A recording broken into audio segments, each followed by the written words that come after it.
soon see. Racing.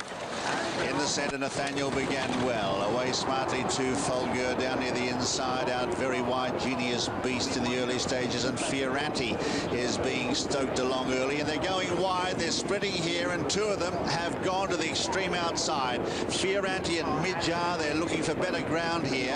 And the others are over on the near side rail. Hurricane Higgins is up there in the early stages. World Domination not settling. Nathaniel a bit free there in the centre as well. Genius Beast just in behind them, Fulgur, and then on the inside, Glencanim Gold. As they race down now past the mile and all the time heading downhill, they'll merge pretty soon. They're coming over now, the ones on the outside. Just that bit of fresh ground for the first 3 furlongs or so. Now as they go to Swinley Bottom, World Domination from Hurricane Higgins. A length away, Nathaniel on the outside of Glencanim Diamond. Then in about 5th was Genius Beast. Fulgur in the centre, and on the inside, Glenn's Diamond. Midger is back in the field, and so too at this stage is Fioranti. So they race out of Swinley Bottom now, and well back in the field, Alexander Pope. Racing up now with 6 furlongs left to travel in the King Edward VII Stakes. World Domination in the pink cap. Tom Quealy shows the way by a length. On the inside, Glencanim Gold. On the outside, the striped cap of Hurricane Higgins. A length away, then Glenn's Diamond travelling inside. Fulgur out deeper on the track. Nathaniel with plenty of room to move and being tracked by Genius Beast. Further back in the field, then is Midjar right there in the centre. Then Alexander Pope and Glenn's Diamond hard up against the rail as they all the time continue their journey towards home. Half a mile to go, and Fioranti is right out the back for Ryan Moore, about 8 lengths off the pace. World Domination on the inside, joined by Nathaniel. 2 lengths away, Genius Beast and Midjar. A length then to Glencanim Gold. Fulgur on the outside coming into it. Alexander Pope from a long way back. Hurricane Higgins has dropped away, and then Fioranti on the outside. Glenn's Diamond going backwards, and Hurricane Higgins got his jack. But Nathaniel, meantime, has skipped away. Went 3 in front of Midjar at the 2. They're a length in front of Alexander Pope, who's staying on very well. Followed by Genius Beast and Fioranti from a long way back.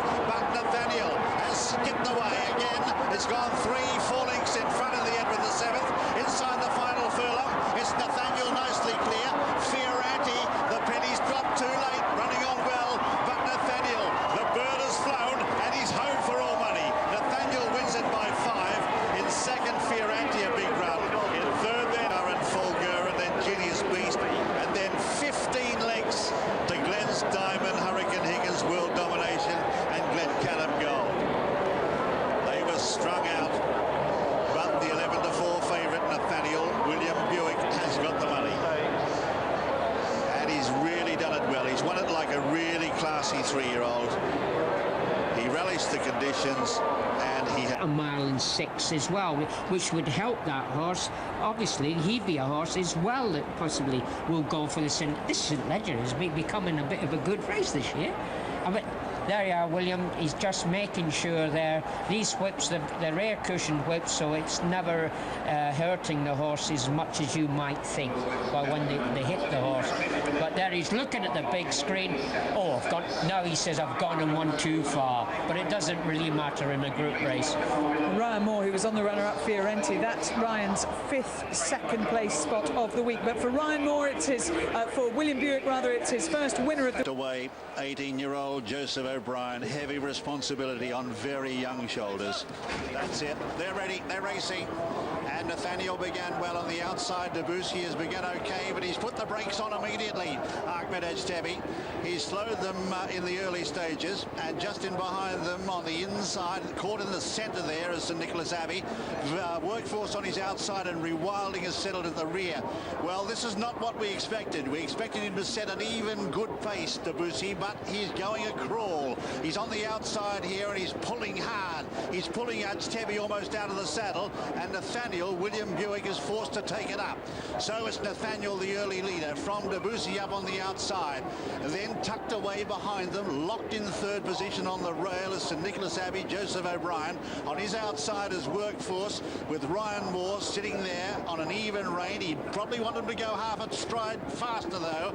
And last is Rewilding as they race down into Swinley Bottom. And now he's allowing Debussy to stride on a little bit. He goes on by 2 lengths to Nathaniel in second. 2 lengths away then Workforce up on the outside of St Nicholas Abbey, and 2 lengths away Rewilding, Frankie Dettori at the tail of the field. They race out of Swindley Bottom now, and now Ajtebi starting to clap on the pace. He's still got a tight rein on this though. It's still Debussy by 2.5 lengths down to Nathaniel as they stride out better.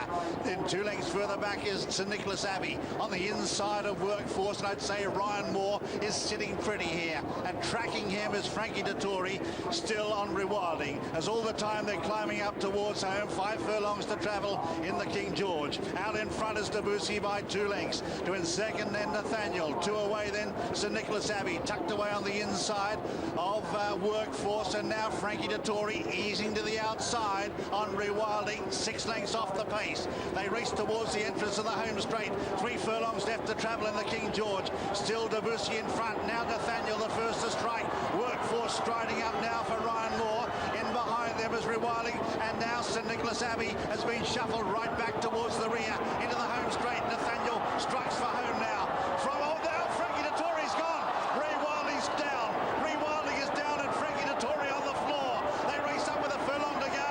On the far side, Nathaniel. Near side is Workforce, wearing him down now. Followed then by St Nicholas Abbey as they race up now with 100 yards to go. Workforce is heading to the outside rail. It's now Nathaniel in front, and Nathaniel has gone on to win it convincingly. In second is Workforce. What a sensation. In third then is St Nicholas Abbey, followed then by Debussy, and Frankie Dettori is on the floor, and Rewilding is up. Frankie Dettori is on the floor, and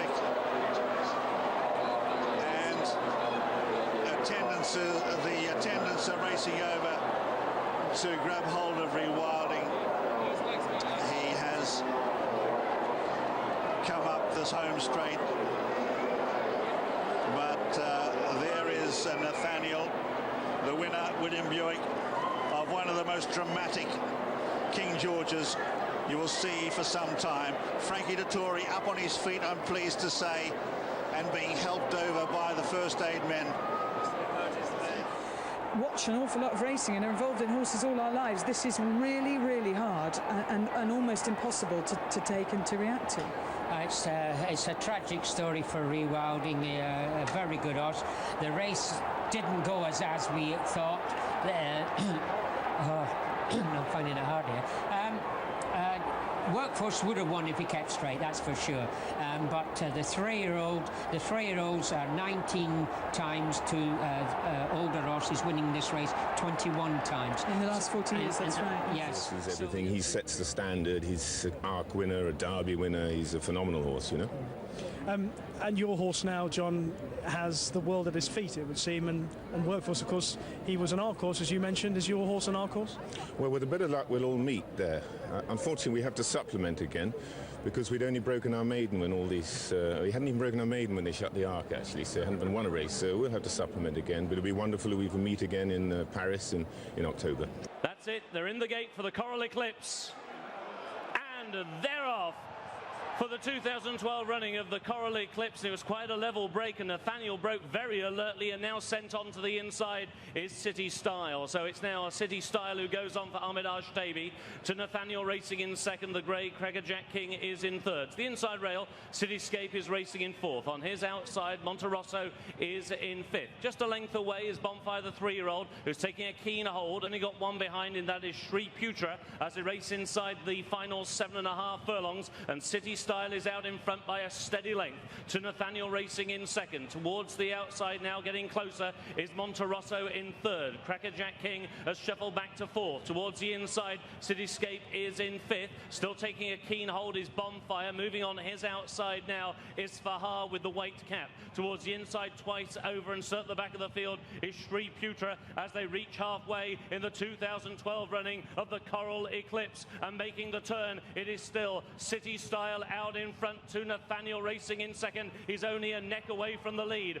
Then towards the outside, Monterosso is in third and niggled out of that turn. Now he's losing ground towards the inside. Cityscape is making ground, followed by Crackerjack King, then twice over. These are then being followed on the outside by Fahar, Sri Putra and Bonfire at the back of the field. But Nathaniel has cruised into the lead with under 3 furlongs to go in the Eclipse. Nathaniel is out in front. Cityscape, though, is taking dead aim in second. Down the outside, Fahar is beginning to stay on, and so too Crackerjack King inside the final quarter mile. It's Nathaniel and Will Buick out in front. Cityscape driven now by James Doyle. On the outside, here comes Fahar and Frankie Dettori, and it is Fahar on the outside of Nathaniel. These are the first two. On the inside, twice over, continues to stay on. Cityscape is back in fourth. They've got 150 yards to go. Nathaniel the far side, Fahar on the near side, and Nathaniel has turned him away.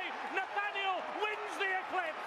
Nathaniel wins the Eclipse for John Gosden and Will Buick. Fahar was second, Twice Over was in third, Cityscape was in fourth, and fifth was Crackerjack King. The dream team of Gosden and Buick are dominating British flat racing, and they have got a top-notcher in the seasonal debutant Nathaniel. On just his 8th career start, he adds the 10-furlong Coral Eclipse to his 12-furlong win as a 3-year-old in the King George VI and Queen Elizabeth Stakes. John Gosden told us beforehand that this Lady Rothschild-owned son of Galileo was just starting out on a campaign that could bring together some of the world's finest horse races. If that is the case, the world is next. So locked away, William Buick. Is destiny beckoning on Nathaniel, set to go. They're racing in the King George, and down near the inside, Dunaden, one of the first away. Up there too is Nathaniel, and also Masked Marvel, and out wider then is Brown Panther trying to cross over. The Japanese runner Deep Brillanti is up there searching for a handy posse. Robin Hood is tapped for early toe on the inside, and Dunaden has pulled his way up now to take a narrow lead. So Dunaden on the outside doesn't really want to be this enthusiastic early, and now Robin Hood has poked through to just take a narrow lead. Pace is pretty good. 2 lengths away then is Brown Panther third from Nathaniel. Dane Dream the inside. Then Deep Brillanti trying to get in to get a posse, followed in the centre next then by Nathaniel, being tracked by Masked Marvel, Reliable Man, then Sea Moon second last, and Joseph O'Brien has St Nicholas Abbey at the tail of the field. The pace is good now as he settles into a rhythm. Robin Hood and leads by 3 or 4 lengths as they race down to Swindley Bottom. Leads by about 3 or 4 to Dunaden, who's on the inside here of Brown Panther. 2 or 3 away then Nathaniel. A length then to Dane Dream, followed then by the Japanese runner pulling hard. Deep Brillanti the outside. Further back then Reliable Man with Masked Marvel, followed by Sea Moon, and out the back is St Nicholas Abbey. All the time climbing up towards home. 6 furlongs to travel, and it's Robin Hood by 3 lengths to Dunaden. 2 away then the outside Brown Panther. A length further back then is Dane Dream travelling on the inside now of Nathaniel. 2 lengths further back then is Masked Marvel on the inside of Reliable Man, and now deeper then is Deep Brillanti. Further back in the field then as Sea Moon about second last, and St Nicholas Abbey is last. Racing up to the half mile in this King George, and it's Robin Hood on the inside from Dunaden. Looming up now Brown Panther. Dane Dream sitting in behind. Nathaniel going well. They're followed by Deep Brillanti. The Facemaker's dropped away. Masked Marvel is further back, followed then by Reliable Man as they swing the corner now in the King George. 2.5 furlongs to go. Dunaden, the Melbourne Cup winner, on the far side, and Brown Panther coming at him now. Nathaniel joining in as well. Dane Dream getting into the clear, followed by Reliable Man battling on. They've got 1.5 furlongs to go in the King George, and Nathaniel moves up on the outside to grab a narrow lead. Dane Dream on the outside is finishing fast with Reliable Man. 1/2 furlong left to go. Nathaniel is trying to cling to this lead. Dane Dream finishing fast. It's Dane Dream now racing to Nathaniel. Nathaniel kicking the inside. They hit the line, locked together. A bobbing finish between Nathaniel and Dane Dream in the King George. St Nicholas Abbey flew home down the outside from Reliable Man. They were followed then by Dunaden and Sea Moon. Brown Panther behind them from Deep Brillanti, Masked Marvel, and Robin Hood is last. Here's the bob. Let's see it. Dane Dream the near side. They hit the line, locked together. Dane Dream possibly. Daydream near side, on the evidence of that, has won it by a nostril. Stakes, and away they bounce. Nathaniel on the inside, light heavy. Daddy Longlegs towards the outside as they race down through the first furlong, and as expected, Daddy Longlegs skips away into a 4-length lead, followed in second place by Nathaniel.